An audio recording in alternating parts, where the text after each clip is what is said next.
చూడండి, మనకి next topic ఏంటంటే definition of insurance and importance. Definition of insurance and importance అంటే ఏంటంటే ఇన్సూరెన్స్ని తెలుగులో భీమా. భీమా అంటే ఏమిటి? ధైర్యం, సపోర్ట్ ఇవ్వడం. ఇక్కడ ఏంటంటే మనకి ఇప్పుడు భీమా అనగానేమి, దాని ఆవశ్యకత, భీమా సేవలు అనగానేమి, దాని యొక్క ఆవశ్యకత అంటే ఇంపార్టెన్స్, సిగ్నిఫికెన్స్ ఆఫ్ ఇన్సూరెన్స్ అన్నమాట. అంటే ఇక్కడ మనం చూడండి, ప్రతి మనిషికి కూడా పుట్టిన మొదలుకు చచ్చిపోయేదాకా తన చేతిలో లేనివి కొన్ని ఉంటాయి. అందులో మెయిన్ ఇది ఏంటంటే నష్టం అనేది అతని చేతిలో ఉండదు, ప్రాణం పోవడం అనేది కూడా అతని చేతిలో ఉండదు. నష్టం ఎప్పుడైనా సంభవించవచ్చు, ప్రాణం పోవడం ఎప్పుడైనా సంభవించవచ్చు. ఈ రెండింటికి మనిషి భయపడతారు కంపల్సరీ కూడా. ఎప్పుడైనా సరే ఆలోచించండి, ఎందుకంటే మనిషి చేతిలో లేనివి కొన్ని ఉంటాయి. దాని గురించి ఆలోచిస్తూ ముందు భవిష్యత్తులో కొంత ఆర్థిక భరోసాను, అంటే ఫైనాన్షియల్గా డబ్బు పరంగా కొంత సెక్యూరిటీని ఏర్పాటు చేసుకునే అవకాశం ప్రతి మనిషికి ఉండాలి కంపల్సరీ కూడా. ఎందుకంటే తన చేతిలో లేని దాని గురించి ఎప్పుడు కూడా బాధపడుతూ భయపడుతూ బ్రతకాలి ఎవడైనా సరే. అంటే అవి రెండు చెప్పాను మీకు. ఒకటి, నష్టం రావడం, ఏ రకంగానైనా సరే నష్టం వచ్చినప్పుడు ఎదుర్కొనే సామర్థ్యం. నెక్స్ట్, చనిపోవడం కూడా మనిషి చేతుల్లో ఉండదు, నష్టం రావడం కూడా మనిషి చేతుల్లో ఉండదు. ఈ రెండింటికి ఎవడైనా సరే తల ఉంచాల్సింది. దాని నుంచి మనం బయటపడడానికి కొంత మనం పొదుపు ద్వారా, కొంత మనం దాచుకునే సొమ్ము ద్వారా కొంత సెక్యూరిటీని ఏర్పాటు చేసుకోవాలి. అది చాలా చాలా ఇంపార్టెంట్. అదే భీమా. భీమా మీన్స్ ధైర్యం. ఏ ధైర్యం? ఫైనాన్షియల్ సపోర్ట్, ఆర్థిక ధైర్యం, ఆర్థిక భరోసా. ఇక్కడ మనిషి చనిపోతే లేదా మనిషి వికలాంగుడైతే తన ఫ్యూచర్ భవిష్యత్తు ఎలా ఉండాలి, తన వెనకాల వాళ్ళకి ఏదో రకమైన భరోసా ఇవ్వాలి, లేదా తనకి ఏదైనా ఆర్థిక భరోసా ఉండాలి అనే దృష్టితోటి ముందుగానే భవిష్యత్ ప్లాన్ గురించి ఆలోచించాలి. భవిష్యత్తులో కొంత ప్లాన్ గురించి ఇప్పుడే ఆలోచించాలి. ఇప్పుడు ఆలోచిస్తేనే భవిష్యత్తు మనకి చాలా బాగుంటుంది. రోజు గడిచిపోతోంది అని భవిష్యత్తు గురించి ఆలోచించకుండా ఉంటే చాలా ప్రాబ్లమ్స్ ఫేస్ చేయాలి. కాబట్టి భవిష్యత్తును దృష్టిలో పెట్టుకోవాలి, నష్టం రాకుండా చూసుకోవాలి. ఒకవేళ మనిషి మరణిస్తే తదనంతరం తన వెనకాల వాళ్ళకి ఎంతో కొంత భరోసాగా నిలబడాలి. అవి మనిషి చేతుల్లో ఉంటాయి. అంటే ఫ్యూచర్ ప్లాన్స్ని దృష్టిలో పెట్టుకోవాలి. దాని గురించి చెప్పేదే ఈ యొక్క ఇన్సూరెన్స్. దాన్ని తెలుగులో భీమా అంటాం. ఇప్పుడు మనం దాని ఇంట్రడక్షన్ గురించి చూద్దాం. చూడండి, ఇక్కడ insurance means financial contract and commitment to loss holder. Financial contract అంటే ఏమిటి? ఆర్థిక ఒప్పందం. మరియు commitment to loss holder. Commitment అంటే ఏమిటి? అది కూడా ఒప్పందమే. ఎవరికి? Loss holder. నష్టం వచ్చిన వాడికి ఈ యొక్క బీమా సంస్థ ఆర్థిక సపోర్ట్ అంటే ఏమిటి? ఫైనాన్షియల్ కాంట్రాక్ట్, ఆర్థిక ఒప్పందం చేసుకుంటుంది. తాను బ్రతుకున్న వాళ్ళు కూడా కొంత పొదుపు చేశాడు కాబట్టి, కొంత చందా రూపంలో ఇచ్చాడు కాబట్టి, మనిషి చనిపోయిన తర్వాత ఆర్థిక సపోర్ట్ ఒప్పందం ప్రకారం అతనికి ఆ యొక్క నగదు రూపంలో చెల్లించబడుతుంది. అది commitment to the loss holder. ఎవడైతే నష్టపోయాడో వాడికి కమిట్మెంట్, ఒప్పుకున్న దాని ప్రకారం, ఒప్పందం ప్రకారం, ఫైనాన్షియల్ కాంట్రాక్ట్, ఆర్థిక ఒప్పందం ప్రకారం అతన్ని కాపాడుతుంది, అప్లిఫ్ట్మెంట్, చేయూతనిస్తుంది. అది చాలా చాలా important. Next, it means security to insurance holder. ఎవడైతే బీమా చేసుకున్నాడో, బీమా పొందుతున్నాడో వాడికి భద్రతనిస్తుంది, జీవిత భద్రత. అది భద్రత అంటే ఉత్తి భద్రత కాదు, అంటే నార్మల్ సెక్యూరిటీ కాదు, లైఫ్ సెక్యూరిటీ. అంటే జీవితం మీద కొంత భద్రత ఉండాలి. మనకు భవిష్యత్తులో మనకు ఓల్డేజ్ వస్తే మనకి ముసలితనం వస్తే మనం పని చేయలేం కాబట్టి అప్పుడు నెలకి ఇంత అని పెన్షన్ రూపంలో ఒక ద్రవ్యం, ఒక డబ్బు రూపంలో మనకి ఇన్కమ్ రావాలి, ఆదాయం రావాలి అని ప్రతివాడు అనుకుంటాడు. అదేమిటి? సెక్యూరిటీ. ఏ సెక్యూరిటీ? నార్మల్ కాదు, లైఫ్ సెక్యూరిటీ, జీవిత బీమా. పేరులోనే ఉంది లైఫ్ సెక్యూరిటీ, లైఫ్ ఇన్సూరెన్స్, జీవిత బీమా. వృద్ధాప్యంలో కానీ అనిశ్చిత పరిస్థితులు అంటూ కొన్ని ఉంటాయి. మనకి అనిశ్చిత పరిస్థితులు అంటే ఏమిటి? మనిషి చేతుల్లో లేనివి కొన్ని ఉంటాయి. మరణం ఎప్పుడు వస్తుందో తెలియదు, నష్టం ఎప్పుడు వస్తుందో తెలియదు. ఆ రెండింటిని ఎదుర్కోవడానికి కొంత మనం ఫ్యూచర్ ప్లాన్ వేసుకోవాలి. అది కాబట్టి ఇక్కడ సెక్యూరిటీ టు ఇన్సూరెన్స్ హోల్డర్. ఎవడైతే ఇన్సూరెన్స్ చేస్తాడో వాడికి సెక్యూరిటీని, లైఫ్ సెక్యూరిటీని అందిస్తుంది ఈ యొక్క బీమా సంస్థ. That is called insurance. Okay, ఇప్పుడు మనం ఇంట్రడక్షన్ చెప్పుకుంటాం. చూడండి, పాయింట్స్ ప్రకారం మనం చెప్పుకుంటాం. కొంత పారావైజ్ పాయింట్స్ ప్రకారం చెప్పుకుంటాం. ఇప్పుడు చెప్పుకున్నదే మామూలుగానే. చూడండి, మనిషి జీవితాన్ని కాపాడేది ఆస్తి పరంగా ఎన్నో రకాల నష్టాలు వస్తాయి. అంటే మనిషి జీవితాన్ని ఆస్తి కాపాడుతుంది, ప్రాపర్టీ ఎంతో కొంత ఆస్తి కాపాడుతుంది. ఆస్తికి అనేక రకాల నష్టాలు వస్తాయి. ఏమిటి? నష్టభయాలు ఎల్లప్పుడూ వెంటాడుతూనే ఉంటాయి, వస్తూనే ఉంటాయి. ఏదో రకంగా నష్టభయం అనేది ఉంటుంది ఆస్తికి. మనిషి జీవితానికి భద్రత లేదు, ఆస్తికి భద్రత లేదు, ఆస్తికి కూడా భద్రత లేదు. కాబట్టి రెండింటినీ కాపాడుకోవాలి. మనిషి జీవితాన్ని కాపాడుకోవాలి, ఆ మనిషి సంపాదించిన ఆస్తిని కూడా కాపాడుకోవాలి. దానికి కోసం చేసే ప్రయత్నమే బీమా. ఓకే, అది చాలా చాలా ఇంపార్టెంట్. ఇక్కడ ఏంటంటే మరణం అనేది ఎప్పుడైనా సంభవించవచ్చు, ఆస్తి ఎప్పుడైనా పోవచ్చు. చెప్పాను కదా, మనిషి అనేవాడు తాత్కాలికం, ఆస్తి కూడా తాత్కాలికమే. ఎప్పుడైనా సరే టెంపరీ బేసిస్ ఎప్పుడైనా టెంపరీగానే ఉంటాయి. మనిషి జీవితం తాత్కాలికం. ఒక 80 ఏళ్ళు, ఓ 90 ఏళ్ళు, ఓ 100 ఏళ్ళు బతుకుతాడు. అతను సంపాదించిన ఆస్తి కూడా తాత్కాలికమే.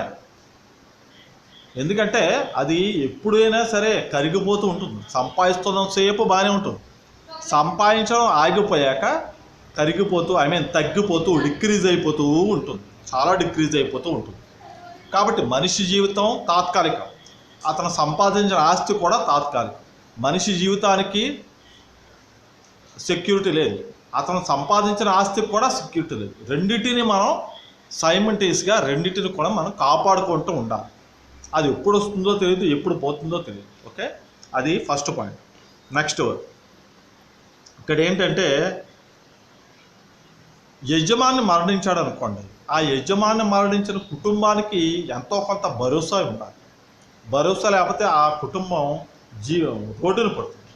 అలా రోడ్డున పడకుండా ఉండడానికి నెక్స్ట్ ప్రమాదంలో ఏదైనా దివ్యాంగులైతే హ్యాండిక్యాప్డ్ అయితే అతను లైఫ్ లాంగ్ సెక్యూరిటీగా ఉండడానికి ఈ యొక్క బీమా అనేది మనకి చాలా ఉపయోగపడుతుంది. ఎందుకంటే మనిషి జీవితం తాత్కాలికం అని చెప్పాను.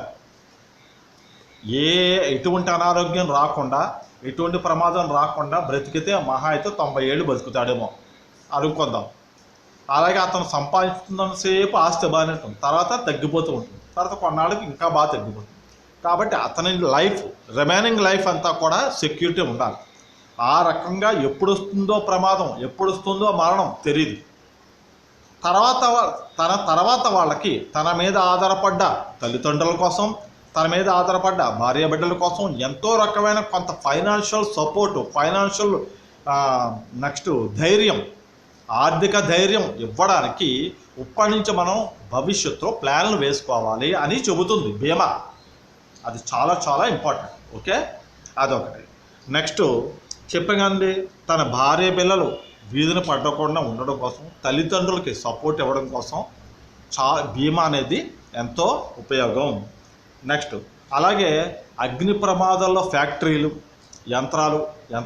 యంత్ర పరికరాలు, ఆ సామాగ్రి మొత్తం ఎంటైర్ ఫర్నిచర్ అవన్నీ కాలిపోయినప్పుడు ఆ ఫ్యాక్టరీ తాలూకు యజమానికి వెనకాల భరోసా ఎవరిస్తారు?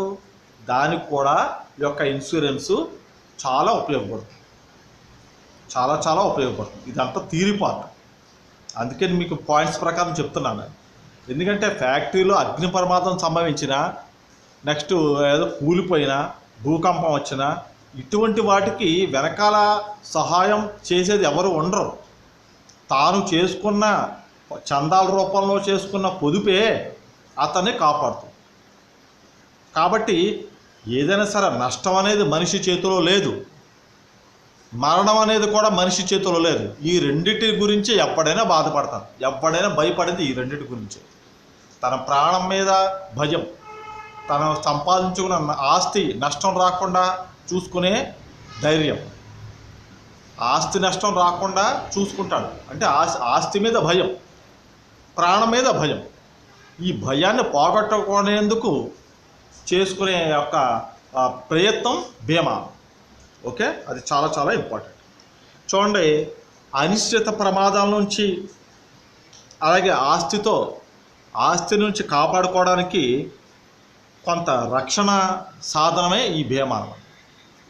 ఆస్తిని కాపాడుకోవడానికి అనిశ్చిత పరిస్థితి అంటే మన చేతుల్లో లేని పొజిషన్, అనిశ్చిత అంటే అన్ఎక్స్పెక్టెడ్గా జరిగే పరిస్థితి నుంచి, అలాగే ప్రాణభయం నుంచి కాపాడుకోవడానికి రక్షణ సాధనం ఈ బీమా, ఇన్సూరెన్స్. ఒక రక్షణ అన్నమాట, వెనకాల సపోర్ట్, ఫైనాన్షియల్ సపోర్ట్. అది కూడా ఒక రక్షణ సాధనం, అదొక వెపన్, ఆయుధం. ఆస్తి నుంచి కాపాడుకోవడానికి, మరణ భయం నుంచి కాపాడుకోవడానికి ఒక ఆయుధం, ఒక వెపన్, ఒక రక్షణ సాధనం, అదొక వెపన్. ఏంటి? బీమా. అది చాలా చాలా ఇంపార్టెంట్ మనకి.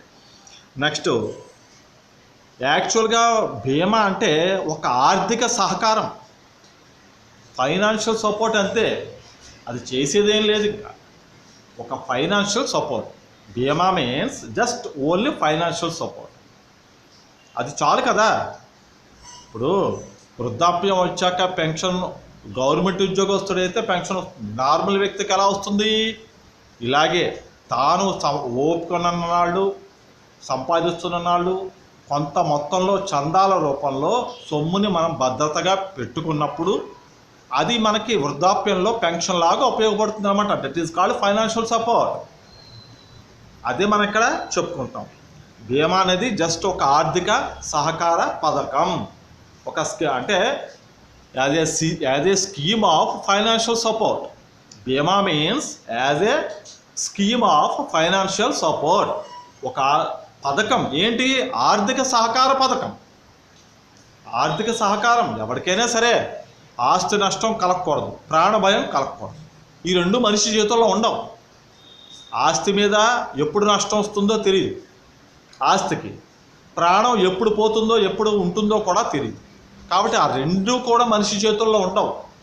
దాని నుండి తనకు తాను కాపాడుకోవడం కోసం, లేదా తన తర్వాత తన మీద డిపెండ్ అయిన వాళ్ళకి సపోర్ట్ ఇవ్వడం కోసం చేసే ఒక హెల్ప్, ఒక scheme of financial support, that is known as insurance. Okay, అది చాలా చాలా ఇంపార్టెంట్.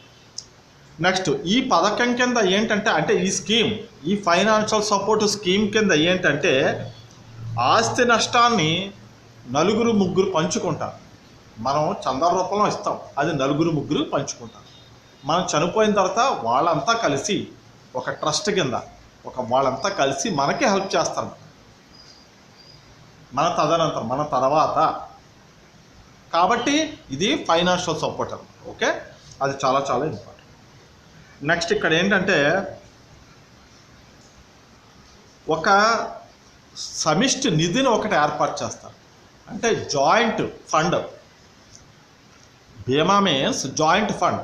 ఒక నలుగురు ముగ్గురు కలిసి ఒక సమిష్టి నిధి, ఒక జాయింట్ ఫండ్ని ఏర్పాటు చేస్తారు. అది ఆ జాయింట్ ఫండ్లో మనం దాచుకుంటాం. నెక్స్ట్, మనం బతుకున్న వాళ్ళు మనం ఉపయోగించుకుంటాం. మనం చనిపోయాక కూడా మన వెనకాల డిపెండర్స్కి అది సపోర్ట్ ఇస్తుంది, మనకి సపోర్ట్ ఇస్తుంది. మన తర్వాత మన మీద ఆధారపడిన డిపెండర్స్కి కూడా అది సపోర్ట్ ఇస్తుంది. అది సమిష్టి నిధి, అంటే ఒక జాయింట్, ఒక ఫండ్ అన్నమాట. ఆ ఫండ్లోంచి మనకి ద్రవ్యం వస్తూనే ఉంటుంది. ఎప్పుడు మనం బ్రతుకున్న నాళ్ళు కొంత చందా రూపంలో ఆ సొమ్ముని మనం భద్రతగా పెట్టుకున్నప్పుడు. మనం కూడా చెల్లించాలి. చెల్లిస్తేనే ఊరికే ఎవరు ఇవ్వరు కదా. మనం సంపాదిస్తున్న నాళ్ళు కొంత అమౌంట్ మనం చందాల రూపంలో ఈ ట్రస్ట్కి, ఈ ఫండ్కి మనం ఇస్తే ఆఫ్టర్ డెత్ లేదా ఆఫ్టర్ రిటైర్మెంట్ మనకి ఫైనాన్షియల్ సపోర్టు ఈ యొక్క స్కీము మనకి అందిస్తుంది. అది దాని మెయిన్ మోటో. ఓకే, ఇక్కడ ఏంటంటే ప్రతి వ్యక్తి కొంత మొత్తాన్ని ఈ చందా రూపంలో ఈ యొక్క నిధికి సమర్పిస్తాడు. ప్రతి వ్యక్తి కూడా చెప్పాను కదా, సంపాదిస్తున్న నాళ్ళు కూడా కొంత అమౌంట్ చందా రూపంలో ఈ యొక్క ట్రస్ట్కి, ఈ యొక్క ఫండ్కి చెల్లిస్తారు. అది ఫస్ట్ పాయింట్. నెక్స్ట్, ప్రమాదం సంభవించినప్పుడు ఈ ఫండ్లోంచి, ఈ యొక్క ట్రస్టులోంచి ఆ అమౌంట్ ఆ లాస్ హోల్డర్కి విడిపోతుంది. లాస్ హోల్డర్ మనం సంపాదిస్తున్న నాళ్ళు కొంత మొత్తం, కొంత అమౌంట్ మనం ఈ ట్రస్ట్కి, ఈ ఫండ్కి ఇస్తాం. ఏది? ఫైనాన్షియల్ ట్రస్ట్కి ఇస్తాం. మనం ప్రమాదం సంభవించినప్పుడు మనం ఎన్నాళ్ళైతే మనం ఇచ్చుకున్నామో దాని ప్రకారం ఆ యొక్క ట్రస్ట్ నుంచి ఆ యొక్క ఫండ్ తిరిగి ఈ లాస్ హోల్డర్కి, ప్రమాదం జరిగిన ఆ వ్యక్తికి ఇవ్వబడుతుంది, చెల్లించబడుతుంది. మనం ముందు కడుతూనే ఉంటాం. ఆఫ్టర్ రిటైర్మెంట్ మనకి ఇన్కమ్ వస్తుంది. లేదా మధ్యలో ఏదైనా ప్రమాదం జరిగినా కూడా అది ఆ యొక్క లాస్ హోల్డర్ డిపెండర్స్కి వస్తుంది. అతను బతుకున్నవాడు అతను తీసుకుంటాడు. అతను చనిపోయాక లాస్ హోల్డర్ మీద ఆధారపడిన డిపెండర్స్కి ఈ యొక్క అమౌంట్ ట్రాన్స్ఫర్ అవుతుంది, చెల్లించబడుతుంది. అని ఇందాకే చెప్పాను. ఆస్తికి నష్టం సంభవిస్తుంది, ప్రాణానికి మరణం సంభవిస్తుంది. ఆస్తికి నష్టం సంభవిస్తుంది, సంభవించదు అని గ్యారంటీ ఎవడివ్వగలడు? ఎవడే ఇవ్వలేడు. అలాగే ప్రాణానికి నష్టం, మరణం వస్తుంది. ప్రాణ భయం ఉంటుంది, మరణ భయం ఉంటుంది. దాని నుంచి కూడా ఎవడు తప్పించుకోలేడు, ఎవడు గ్యారంటీ ఇవ్వలేడు. ఆ రెండింటి గురించే మనం చెల్లించే చందా రూపంలో చెల్లించే ఫండ్కు చెల్లించే సొమ్ము ఒక పెద్ద మొత్తంలో తయారయ్యి ఆఫ్టర్ రిటైర్మెంట్ లేదా ఆఫ్టర్ డెత్ మనకి, మన మీద ఆధారపడిన డిపెండర్స్కి కూడా ఫైనాన్షియల్ సపోర్టు ఇస్తుంది. దట్ ఈజ్ ఆ స్కీమ్నే ఇన్సూరెన్స్ స్కీమ్ అంటాం. ఓకే, అది చాలా చాలా ఇంపార్టెంట్. ఇక్కడ ఏంటంటే ఈ బీమా అనేది ప్రమాదాన్ని నివారించలేదు, కొంతవరకు ప్రభావితం చూపించి తట్టుకోగల శక్తిని ఏర్పాటు చేస్తుంది. పూర్తిగా నివారించలేదు. ప్రమాదాన్ని లేదా నష్టాన్ని పూర్తిగా కంప్లీట్ నివారించలేదు. కొంతవరకు తట్టుకోగల శక్తి ఈ యొక్క ఫైనాన్షియల్ సపోర్ట్ కల్పిస్తుంది.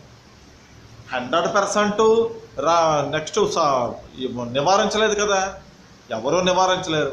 ఫర్ ఎగ్జాంపుల్, ఒక వ్యక్తికి తల్లిదండ్రులు పోతే దాన్ని రీప్లేస్మెంట్ చేయడం అతని వల్ల కాదు, ఎవరి వల్ల కాదు.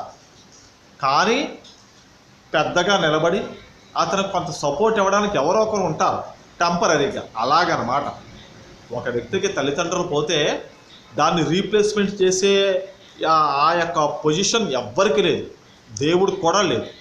కానీ అతనికి ఆ నష్టపోయిన వ్యక్తికి, తల్లిదండ్రులు నష్టపోయిన వ్యక్తికి వెనకాల పెద్ద తరహాగా ఒక పెద్ద మనిషిగా ఉంటూ ఏదైనా సపోర్ట్ ఇవ్వగల వ్యక్తులు కొంతమంది ఉంటారు టెంపరీగా. అలాగనమాట. అలాగే ప్రమాదం జరిగిందని పూర్తిగా నివారించే కెపాసిటీ ఇన్సూరెన్స్కి లేదు, కానీ కొంతవరకు తట్టుకునే కెపాసిటీని కల్పిస్తుంది ఈ యొక్క ఇన్సూరెన్స్. ఓకే, అది చాలా చాలా ఇంపార్టెంట్. ఇప్పుడు సెకండ్ పాయింట్. ఇక్కడ ఏంటంటే చందాలను వసూలు చేయడానికి, ఇక్కడ చందాలంటే మనం కట్టే అమౌంట్ అన్నమాట. చందాలను వసూలు చేయడానికి ప్రమాదం వల్ల వచ్చే నష్టాన్ని లోని అనే వ్యక్తులకు నష్టపరిహారం చెల్లించడానికి ఒక యంత్రాంగం ఉండాలి. చెప్పంటే ఒక కమిటీ ఉండాలి, ఒక యంత్రాంగం, ఒక యాజమాన్యం, మేనేజ్మెంట్ ఉండాలి.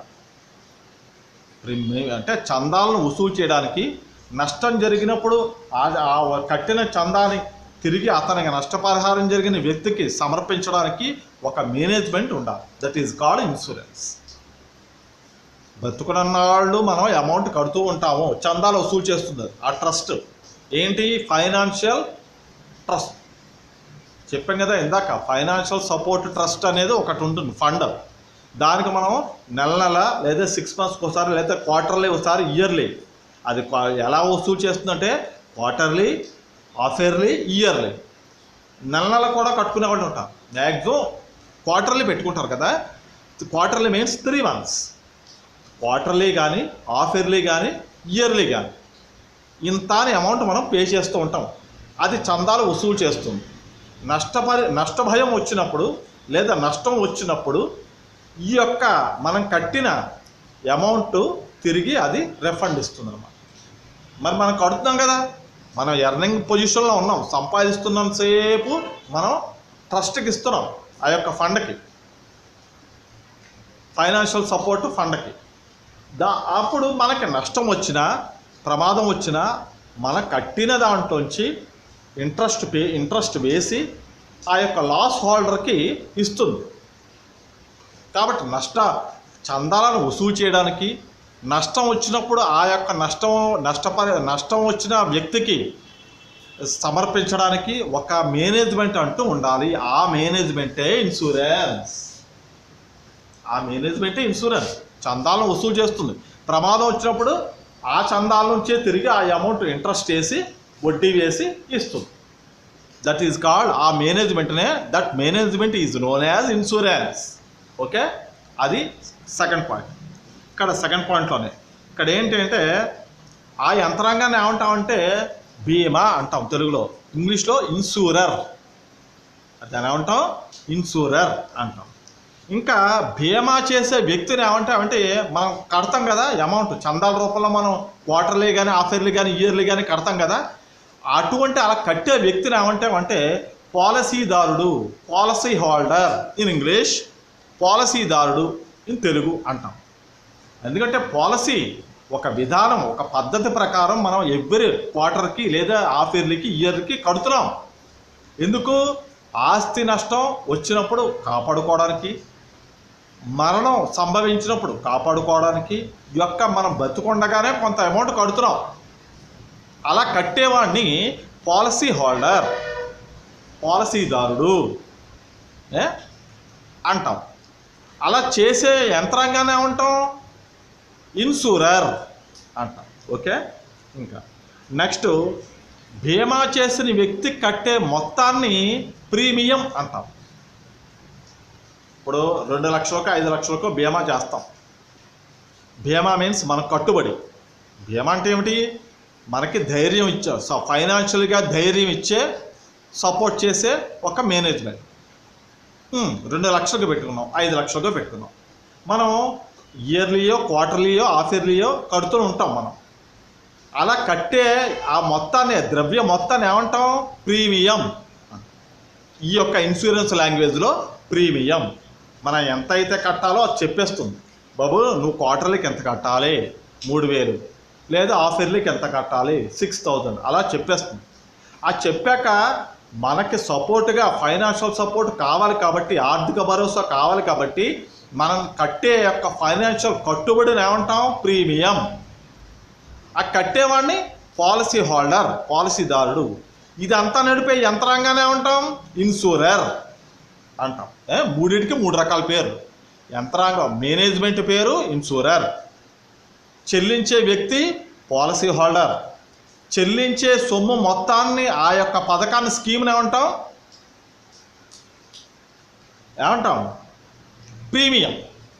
ప్రీమియం అంటాం. ఓకే, నెక్స్ట్ ఇక్కడ ఏంటంటే బీమా చేసిన వ్యక్తి నష్టానికి లోనైనప్పుడు భర్తీ చేయగలం, ఆ నష్టాన్ని మనం భర్తీ చేయగలం అనే హామీ ఇస్తుంది. ఇక్కడ నష్టం వచ్చినప్పుడు మీరు కట్టుబడి ప్రీమియం కడుతున్నారు కాబట్టి నష్టం వచ్చినప్పుడు మీ యొక్క నష్టాన్ని మేము ద్రవ్య రూపంలో భర్తీ చేయగలం అనే హామీ ఇస్తుంది, సపోర్ట్ ఇస్తుంది, ధైర్యం ఇస్తుంది యొక్క ఇన్సూరెన్స్. మరి హామీ ఇవ్వకపోతే ఎలాగా? ఎందుకు కట్టడం? ఆస్తి నష్టం వస్తే ఆస్తి నష్టం రాకుండా ఉండడం కోసం, మరణం సంభవించినప్పుడు మన మీద ఆధారపడిన డిపెండర్స్కి సపోర్ట్ కోసం. చెప్పాను కదా, ఆస్తికి నష్టం ఎప్పుడు వస్తుందో తెలియదు, మనిషికి మరణం ఎప్పుడు వస్తుందో తెలియదు. ఈ రెండింటికే ఎవడైనా భయపడి తీరాలి. ఆ రెండింటి గురించి ఎవరికైనా భయం. నా ఆస్తి పోతుందేమో, నాకు ఏదైనా రోగం, చచ్చిపోతానేమో. దేవుడి దేవాలు అందరూ బాగుండాలి. మరణం తథ్యం, ఇట్స్ కన్ఫర్మ్.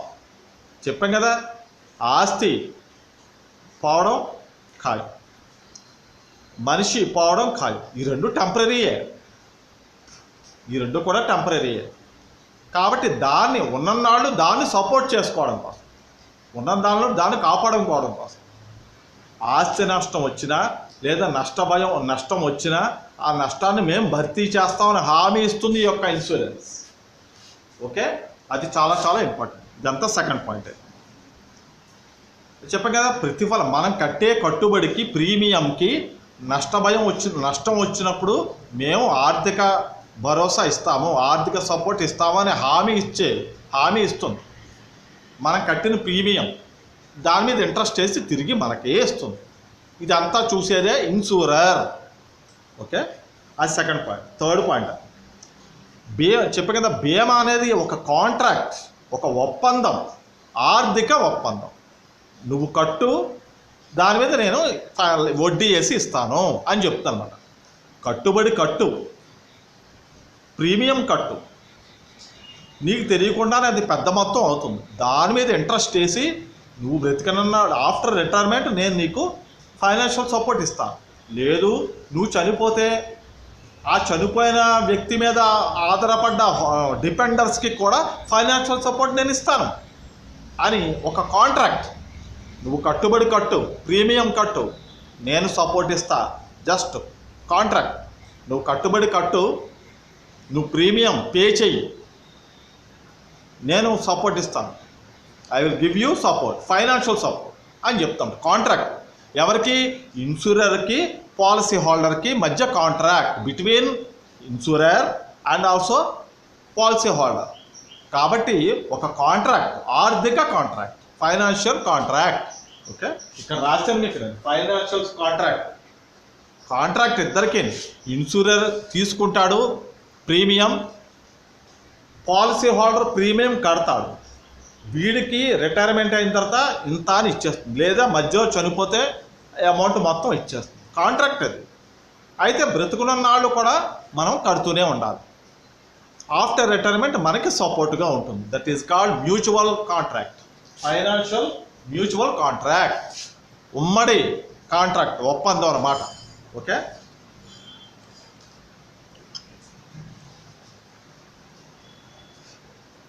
ఈ ఒప్పందం కింద బీమా చేసిన వ్యక్తి ప్రీమియంకి ప్రతిఫలంగా, ఇప్పుడు బీమా చేసిన వ్యక్తి ప్రీమియం కడతాడు. ఆ ప్రీమియంకి ప్రతిఫలంగా అనిశ్చిత పరిస్థితి ఏర్పడినప్పుడు, అనిశ్చిత పరిస్థితి అంటే అన్ఎక్స్పెక్టెడ్ పొజిషన్ వచ్చిందనుకోండి, దానికి ప్రతిఫలంగా ఏంటి?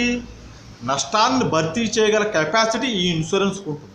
హామీ ఇచ్చింది కదా, నష్టాన్ని భర్తీ చేస్తాం మేము అని హామీ ఇచ్చింది. కాబట్టి ఆ నష్టాన్ని భర్తీ చేయగల కెపాసిటీ ఈ ఇన్సూరెన్స్కి యొక్క కంపెనీకి ఉంటుందన్నమాట.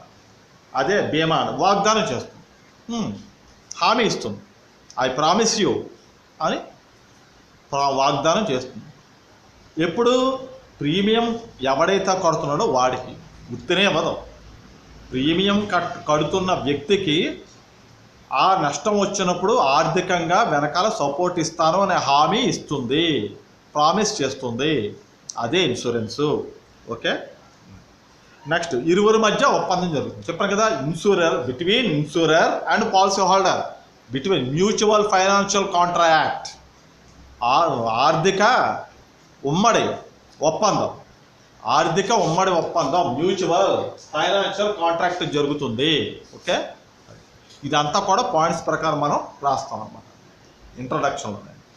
ఇప్పుడు నిర్వచనం, బీమా అంటే ఏమిటి? ఇన్సూరెన్స్ నిర్వచనం. ఇప్పుడు ఏంటంటే, American association research, American risk and insurance association ప్రకారం ఒక నిర్వచనం అనేది ఉంది. అది నేను చదువుతాను, దాన్ని బట్టి నేను ఎక్స్ప్లెయిన్ చేస్తాను. ఒకసారి చూడండి. నష్టాలను పరిపూర్తి చేయడానికి ఒప్పుకున్న బీమా సంస్థ, నష్టాలను పరిపూర్తిగా ఏమిటి, పరిపూర్తి చేయడానికి, వచ్చిన నష్టాన్ని పరిపూర్తి చేయడానికి ఒప్పుకున్న బీమా సంస్థ ఒప్పుకుంటుంది. మరి అతను ప్రీమియం కడుతున్నాడు, ఉత్తనే కట్టట్లేదు కదా, ప్రీమియం కడుతున్నాడు. ఆ ప్రీమియం కడుతున్నాడు కాబట్టి అతనికి ఏదైనా నష్టం జరిగితే దాన్ని ఫుల్ఫిల్డ్గా దాన్ని అంటే ఏమిటి, దాన్ని రీప్లేస్మెంట్ చేస్తుంది, భర్తీ చేస్తుంది. నష్టాన్ని భర్తీ చేసేందుకే ఈ యొక్క బీమా సంస్థ ఉంది అని అది ఫస్ట్ పాయింట్, నిర్వచనాలు ఉన్నాయి. నెక్స్ట్, ఆకస్మిక అనిశ్చిత నష్టాలు వచ్చినప్పుడు దాన్ని ఎదుర్కోవడానికి మనకి ప్రమాదమైన నష్టమైన ఎవరికి చెప్పి రాదు, మరణం కూడా చెప్పి రాదు. ఇప్పుడు నష్టం, ప్రమాదం, మరణం ఇవి ఎవరికి చెప్పి రావు, నేను వస్తున్నానని వార్నింగ్ ఇవ్వదు. కాబట్టి ఇటువంటి పరిస్థితి నుంచి బయటపడింది, ఇటువంటి పొజిషన్ నుంచి, అనిశ్చిత పరిస్థితి మీన్స్ అన్ఎక్స్పెక్టెడ్ పొజిషన్. జీవితం కూడా టెంపరీ బేసిస్ కాబట్టి, జీవితం అనేది లైఫ్ కూడా టెంపరీ బేసిస్, ఎప్పటికప్పుడు చచ్చిపోతాం. కాబట్టి మరణం అనేది, నష్టం అనేది, ప్రమాదం అనేది మనిషి చేతిలో ఉండవు. వాటి నుంచి కాపాడుకోవడానికి ఫైనాన్షియల్ సపోర్ట్ ఇస్తుంది. ఇప్పుడు ఆ పాలసీ హోల్డర్ ప్రీమియం కడతాడు కాబట్టి మొత్తం అంతా కూడా అదనమాట. ఇక్కడ ఆకస్మిక నష్టాలను సంభవించిన తర్వాత అతని తర్వాత ధన సంబంధమైన ప్రయోజనాలు ఏర్పాటు చేస్తుంది. ఆకస్మిక నష్టాలు సంభవించిన తర్వాత ధన సంబంధమైన భరోసా ప్రయోజనం ఏర్పాటు చేస్తుంది. అంటే ఏంటి, డబ్బు రూపంలో ప్రయోజనాన్ని ఏర్పాటు చేస్తుంది. నష్టం వచ్చినప్పుడు ఎవరికి, ఆ పాలసీ హోల్డర్. ఆకస్మిక పరిస్థితి వచ్చినప్పుడు, అనిశ్చిత పరిస్థితి ఏర్పడినప్పుడు, నష్టం వచ్చినప్పుడు, ప్రమాదం సంభవించినప్పుడు, మరణం సంభవించినప్పుడు ధన సంబంధమైన అంటే డబ్బుతో కూడిన, డబ్బుకి సంబంధించిన ప్రయోజనాన్ని కల్పిస్తుంది. That is known as insurance. ఇది ఎవరు చెప్పారు, American risk and research insurance research వాళ్ళు, American risk and research insurance వాళ్ళు చెప్పారు కదా. Insurance research, risk and insurance research American వాళ్ళు చెప్పిన డెఫినేషన్ తెలుగులో ఇది. దీని ప్రకారం ఏమిటి, నష్టం ఏ పాలసీ హోల్డర్కి వచ్చిందో వాడికి డబ్బు సంబంధ ప్రయోజనాన్ని కల్పిస్తుంది. కేవలం ద్రవ్య రూపంలోనే చెప్పిస్తుంది, ఇంకో కూరగాయల రూపంలోనో బియ్యం రూపంలోనో కాదు. అంటే అనదర్ కైండ్ కాదు, only money purpose, money kind, డబ్బు రూపంలోనే, కైండ్ ఆఫ్ ఓన్లీ మనీ. అంటే ధన రూపంలో, ధాన్య రూపంలో, కూరగాయల రూపంలో, బియ్యం రూపంలో కాదు, only money purpose, money kind, మా డబ్బు రూపంలోనే ప్రయోజనాన్ని ఆ నష్టం పొందిన వాడికి ఇస్తుంది, లేదా అతని మీద ఆధారపడిన డిపెండర్స్కి ఇస్తుంది. ప్రీమియం కడతాడు కదా, అది డెఫినేషన్. ఇంక ఇక్కడ ఇప్పటిదాకా ఇదే.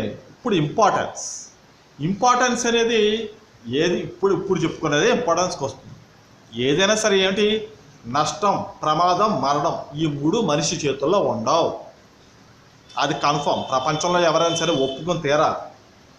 నష్టం, ప్రమాదం, మరణం ఈ మూడు కూడా మనిషి చేతుల్లో ఉండవు. ఈ మూడింటికి మనిషి భయపడి తీరాలి, ఇంక్లూడింగ్ మీ. ఎవరైనా సరే, నేనైనా సరే, ఎవరైనా సరే. దాని నుంచి మనం కాపాడుకోవడానికి, ఫైనాన్షియల్గా అలర్ట్గా ఉండడానికి, ఫైనాన్షియల్ సపోర్టు ఉండడానికి, నాకు, నా మీద ఆధారపడ్డ డిపెండర్స్కి, వాళ్ళందరికీ కూడా ఫైనాన్షియల్ సపోర్ట్ ఏర్పడిన స్కీము ఈ యొక్క ఇన్సూరెన్స్. అంతే కదా, ఇందులో తప్పేం లేదు కదా. అదే అంటే బ్రతికున్న నాళ్ళు కొంత మొత్తాన్ని ఈ యొక్క చందా రూపంలో వసూలు చేస్తుంది ఇన్సూరర్. నష్టం వచ్చినప్పుడు ఆ చందా మీద వడ్డీ వేసి, కట్టుబడి ప్రీమియం ప్లస్ ఇంట్రెస్ట్ వేసి ఆ లాస్ హోల్డర్కి ఇస్తుంది. ఎవడైతే నష్టపోయాడో ఆ నష్టపోయిన వాడికి, లేదా అతని మీద ఆధారపడిన డిపెండర్స్కి ఈ యొక్క ఫైనాన్షియల్ ధన సహాయం చేస్తుంది, ధన ప్రయోజనం చేస్తుంది ఆ వ్యక్తికి. ఓకే, అది అన్నమాట. ఇప్పుడు ఇంపార్టెన్స్ ఆఫ్ ఇన్సూరెన్స్. ఇప్పుడు ఇది కూడా పాయింట్స్ ప్రకారమే. ఇక్కడ ఏంటంటే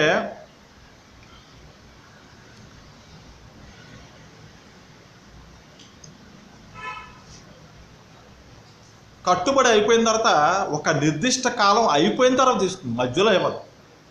అంటే చనిపోతే ఒక వ్యక్తి పాలసీ చేశాడు, ప్రీమియం కడుతున్నాడు, మధ్యలో చనిపోతే వెంటనే రీపే చేసేస్తుంది. ఫర్ ఎగ్జాంపుల్ చనిపోలేదనుకోండి, పాలసీ టైం అయిపోయే వరకు కూడా ఆ యొక్క అమౌంట్ ఇవ్వదు. ఫస్ట్ పాయింట్ చెప్పే కదా, నష్టం, ప్రమాదం, మరణం సంభవిస్తే వెంటనే పే చేసేస్తుంది. అది అతను ఎంతవరకు ప్రీమియం ఎంతవరకు బీమా చేశాడు, 5 లక్షలు 2 లక్షలు ఎంత చేశాడో అది ఇచ్చేస్తుంది. ఎప్పుడు నష్టం కానీ, ప్రమాదం కానీ, మరణం కానీ సంభవిస్తాయి. ఒకవేళ ఈ 3 దేవుడి దేవల సంభవించలేదే అనుకోండి, రాలేదే అనుకోండి, ప్రీమియం టైం అయిపోయేంత వరకు పైసా కూడా ఇవ్వదు. ప్రీమియం టైం అయిపోయాక, కట్టుబడి పూర్తిగా కట్టాక, అది మెచ్యూర్ అయ్యాక, టైం పీరియడ్ మెచ్యూర్ అయ్యాక, కాల వ్యవధి ముగిశాక, అప్పుడు ఆ యొక్క వ్యక్తికి ఇన్సూరెన్స్ చేసిన పాలసీ హోల్డర్కి మొత్తం సొమ్ము చెల్లించబడుతుంది. మధ్యలో ఇవ్వబడదు, ఇస్తుంది. ఎప్పుడు చనిపోయినా, ప్రమాదం జరిగినప్పుడు ఇస్తుంది, లేదా మనిషి చనిపోయినా ఇస్తుంది ఆన్ ది స్పాట్. కరెక్టే. దేవుడి దేవాల అతను బ్రతుకున్నాడే అనుకోండి, ప్రీమియం మొత్తం కట్టేశాక, కాల వ్యవధి ముగిశాక, అప్పుడు అమౌంట్ రూపంలో, ధన రూపంలో ఇస్తుంది, ప్రయోజనం కల్పిస్తుంది అన్నమాట. ఓకే, అది ఫస్ట్ పాయింట్. నెక్స్ట్, ఒక వస్తువులాగా దీని యొక్క డిమాండ్ని మనం ఊహించలేము. ఇప్పుడు ఇన్సూరెన్స్కి డిమాండ్ ఉంది, కానీ డిమాండ్ని మనం ఊహించలేము. ఎందుకంటే మనిషి చేతిలో ప్రాణం లేదు, మనిషి చేతిలో ఆస్తి నష్టం లేదు. ఇప్పుడు ఆస్తి నష్టం, ప్రమాదం రావాలి, ఆస్తి నష్టం జరగాలని ఏ వ్యక్తి కోరుకోడు కదా, కాబట్టి దానికి డిమాండ్ ఉండదు. ఇప్పుడు ఒక మనిషి చచ్చిపోతే ఒక మనిషికి కలిసి వస్తుంది అంటే డిమాండ్ ఉంటుంది. అలా ఎవడు కోరుకుంటాడు? ఎవడు కోరుకోడు. కాబట్టి నష్టం, ప్రమాదం, మరణం వీటికి డిమాండ్ ఉండదు. డిమాండ్ ఏమిటి? మనిషి పోతే. కాబట్టి అంటే ఒక వస్తువుకి ఒక వస్తువు ఉత్పత్తికి డిమాండ్ ఉన్నట్టుగా దీనికి, ఈ ఇన్సూరెన్స్కి డిమాండ్ ఉండదు. ఎప్పుడు పోతాడో తెలియదు కదా, ఎప్పుడు నష్టం వస్తుందో తెలియదు. కాబట్టి ఇంటర్నల్గా ఎటువంటి డిమాండ్ ఉండదు దీనికి. ఓకే, అంచనా వేయలేం. అంటే డిమాండ్ ఉండదు అంటే అంచనా వేయలేం. అంచనా వేయలేకపోవడం అంటే ఏమిటి? ఇందాక చెప్పాను, నష్టం కానీ, ప్రమాదం కానీ, ప్రాణం పోవడం కానీ, మరణం రావడం కానీ ఎప్పుడు కూడా అంచనా వేయలేం. ఎప్పుడు వస్తుందో తెలియదు, ఎప్పుడు పోతుందో తెలియదు. మరణం కూడా ఎప్పుడు వస్తుందో తెలియదు. అప్పుడు అటువంటి అన్ఎక్స్పెక్టెడ్ దానికి, మనిషి చేతిలో లేని దానికి అంచనా ఎలా వేస్తాం? అసలు ఎస్టిమేషన్ వేయడమే రాంగ్. ఎస్టిమేషన్ వేయలేం కూడా. అసలు ఎస్టిమేషన్ వేయకూడదు, వేయలేం. అసలు అంచనా కూడా వేయలేం, ఊహించను కూడా ఊహించడం. అటువంటి దానికి డిమాండ్ ఏముంటుంది? డిమాండ్ ఏమీ ఉండదు. ఓకే, అది సెకండ్ పాయింట్. నెక్స్ట్, మనం బ్యాంకులో దాచుకున్నట్టుగా దీని మీద, అంటే మనం కట్టే ప్రీమియం మీద రాబడి ఉండదు. వెంటనే రాబడి రావాలంటే ఉండదు. ఇప్పుడు బ్యాంకులో మనం ఒక ఎఫ్డిఏ రాస్తాం ఒక 5 ఇయర్స్కి. 5 ఇయర్స్ పోయాక వెనక్కి వస్తుంది, ఏదో రాబడిని ఆశిస్తాం. దీని మీద రాబడి ఉండదు. ఎందుకంటే ప్రమాదం సంభవిస్తే, మరణం సంభవిస్తే తప్ప మధ్యలో ఇవ్వరు కదా. లేదా ప్రీమియం మొత్తం అయిపోవాలి, పాలసీ మొత్తం అయిపోయాక, టైం మెచ్యూర్ అయ్యాక, టైం పీరియడ్ కూడా మెచ్యూర్ అయిపోయాక అప్పుడు వస్తుంది. అంటే దీని మీద రాబడి, ఇన్కమ్ ఆశించరు ఎవరు. ఆశిస్తారు ఎప్పుడు? ప్రీమియం టైం అయిపోయాక, లేదా అన్ఎక్స్పెక్టెడ్ పొజిషన్ వచ్చినప్పుడు, అనుకోకుండా జరిగే సంఘటన వల్ల రాబడి వస్తుంది. కానీ మధ్యలో దీని మీద ఇంట్రెస్ట్ తీసేసుకుంటాం, బ్యాంకులో వేశాక ఎవ్రీ మంత్ ఇంట్రెస్ట్ తీసేసుకుంటాం, లేదా ఎవ్రీ 6 మంత్స్కి ఇంట్రెస్ట్ వడ్డీ అసలు అలా ఉంచేసి వడ్డీ తీసుకుంటాం. అలా ఉండదు. ఇంకా దీని మీద రాబడి ఊహించలేం, ఆశించకూడదు. నెక్స్ట్, రెండో పాయింట్, గ్రామీణ ప్రాంతాల్లో, అంటే రూరల్, బాగా పల్లెటూళ్ళు, మన శుద్ధ పల్లెటూళ్ళు, బాగా రూరల్ ఏరియాస్లో ఏంటంటే ఈ యొక్క ఇన్సూరెన్స్ మీద కరెక్ట్ అండర్స్టాండింగ్ లేదు. వాళ్ళు ఇన్సూరెన్స్ చెయ్యరు కూడా. ఉంటే ఉంటుంది, ప్రాణం పోతే పోతుంది, ఉన్ననాళ్ళు అనుభవించు, ఆనందించు, ఆస్వాదించు, ఆ టైపులో ఉంటారు కొంతమంది.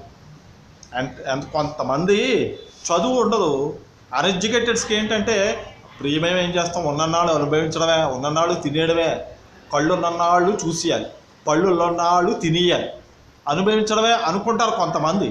ఈ యొక్క ఇన్సూరెన్స్ గురించి వాళ్ళకి కరెక్ట్ అండర్స్టాండింగ్ ఉండదు, ఎవరైనా చెప్పినా వినిపించుకోరు, అదొకటి మళ్ళీ. కాబట్టి ఏంటంటే బాగా రూరల్ ఏరియాస్లో, శుద్ధ పల్లెటూళ్ళల్లో, నెక్స్ట్ ట్రైబల్ ఏరియాస్లో కూడా బాగా కొండజాతి ఏరియాల్లో, ట్రైబల్ ఏరియాల్లో కూడా అక్కడ ఏంటంటే ఈ యొక్క ఇన్సూరెన్స్ మీద కరెక్ట్ అండర్స్టాండింగ్ వాళ్ళకు ఉండదు, చెప్పినా వాళ్ళకి అర్థం కాదు. మీకు చనిపోయిన తర్వాత మీ తర్వాత వాళ్ళకి ఈ యొక్క డబ్బు వస్తుంది అంటే వాడు ఏమంటాడు, పళ్ళు రాలగొడతాడు, అంటే చచ్చిపోవాలని కోరుకుంటున్నావా నువ్వు అంటాడు. అలా చెప్పినా ప్రాబ్లమే, ఎందుకంటే వాళ్ళు అన్ఎడ్యుకేటెడ్స్. ఇప్పుడు నువ్వు చచ్చిపోతావురా బాబు, నువ్వు చచ్చిపోయిన తర్వాత బోర్డంత డబ్బు వస్తుంది అంటే, చచ్చిపోయిన తర్వాత డబ్బు వస్తే వాడికి ఏంటి ఉపయోగం అంటాడు వాడు. నేను చచ్చిపోయిన తర్వాత డబ్బు వస్తే నాకేంటి ఉపయోగం, ఉన్ననాడు తినే, ఉన్ననాడు బ్రతికే, ఆనందించు, అది చెప్పారు కదండి, అనుభవించు, ఆనందించు, ఆస్వాదించు టైప్లోనే ఉంటారు ఆ యొక్క రూరల్ ఏరియాస్లో జనాభా. కాబట్టి వాళ్ళకి ఏం చెప్పినా అర్థం కాదు. కాబట్టి ఇటువంటి ఇన్సూరెన్స్ మీద వాళ్ళకి కరెక్ట్ అండర్స్టాండింగ్ ఉండదు వాళ్ళకి, అదొక పాయింట్. అటువంటి వాళ్ళకి కూడా చెప్పాలి. నెక్స్ట్, అక్కడ ప్రజలకి ప్రాచీన కాలం నుంచి వస్తున్న ఆచార సాంప్రదాయాలు, కట్టుబాట్లు, పద్ధతులు, దానికే వాళ్ళు దానికి బైండ్ అయిపోయి ఉంటారు. వాళ్ళు బయట ప్రపంచం తెలియదు, వాళ్ళు ఆచార సాంప్రదాయాలు, rules and regulations, traditions, customs, అది కట్టుబాట్లు, ఇవన్నీ కూడా కొన్నిటికి లోనైపోయి ఉంటారు, వాళ్ళకి తెలియదు. తర్వాత అంటే లైఫ్ చివరిలో ఎంత కష్టపడతాం డబ్బు లేకపోతే, ఎంత ఇబ్బంది పడతాం డబ్బు లేకపోతే అనే విషయం వాళ్ళకి తెలియదు.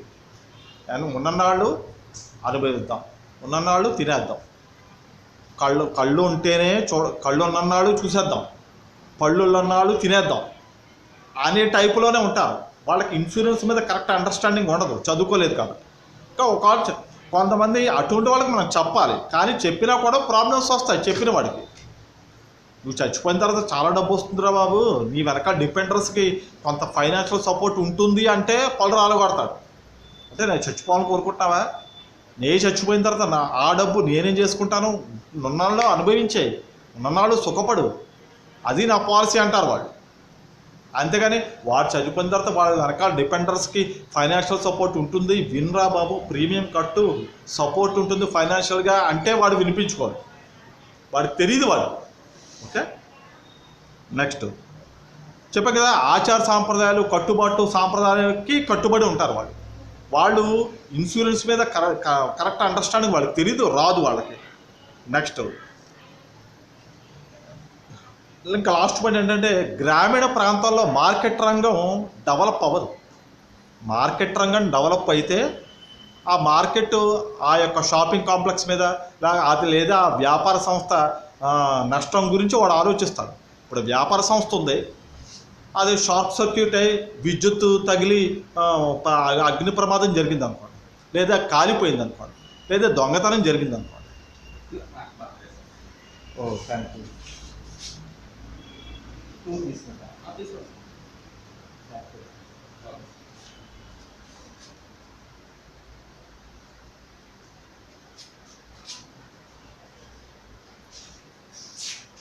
ఈ విధంగా వాళ్ళు వ్యాపార సంస్థ ప్రమాదంలో పడిపోతుందేమో, వ్యాపార సంస్థకి ప్రమాదం జరుగుతుందేమో, అగ్ని ప్రమాదం జరుగుతుందేమో, లేదా దొంగలు దోచుకుపోతాయేమో, తర్వాత దీనికి మనకి ఇన్సూరెన్స్ అలాగా ఇలా జరిగితే పెట్టిన పెట్టుబడి ఏమైపోతుంది, వ్యాపార సంస్థ ఏమైపోతుంది అనే సంగతి వాళ్ళకి తెలియదు. ఎందుకంటే గ్రామీణ ప్రాంతాల్లో మార్కెట్ రంగం డెవలప్ అవ్వలేదు కాబట్టి.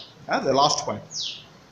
అభివృద్ధి చెందటం లేదు, ఆశించినంత స్థాయిలో గ్రామీణ ప్రాంతంలో మార్కెట్ రంగం అభివృద్ధి చెందదు కాబట్టి వాళ్ళకి ఇన్సూరెన్స్ మీద అవగాహన ఉండదు. ఓకే, కాబట్టి ఇదంతా కూడా ఇంపార్టెన్స్. కాబట్టి ఇది definition of insurance services and significance and importance అన్నమాట. కాబట్టి ఎవరైనా సరే ఫ్యూచర్ ప్లాన్స్ గురించి ఇప్పుడే ఆలోచించాలి. మన మీద మనకి భరోసా, మన తర్వాత తదనంతరం మన యొక్క డిపెండర్స్కి కూడా ఆర్థిక భరోసా, దాని గురించి ఫ్యూచర్ ప్లాన్స్ ఉండి తీరాలి. సేవింగ్స్ లేకపోతే అలాగే సేవింగ్స్ ఉండి తీరాలి కంపల్సరీ. పొదుపు చెయ్యండి, ఆర్థిక భరోసా పొందండి, డబ్బు దాచుకోండి, ఆర్థికంగా ఎంతో సపోర్ట్గా మేము ఉంటాము, మీకు ఆనందంగా జీవించండి, జీవిత భరోసా ఉంటుంది మీకు అని చెబుతుంది ఎల్ఐసి. కాబట్టి ఇది దీని యొక్క ఇంపార్టెన్స్. ఓకే.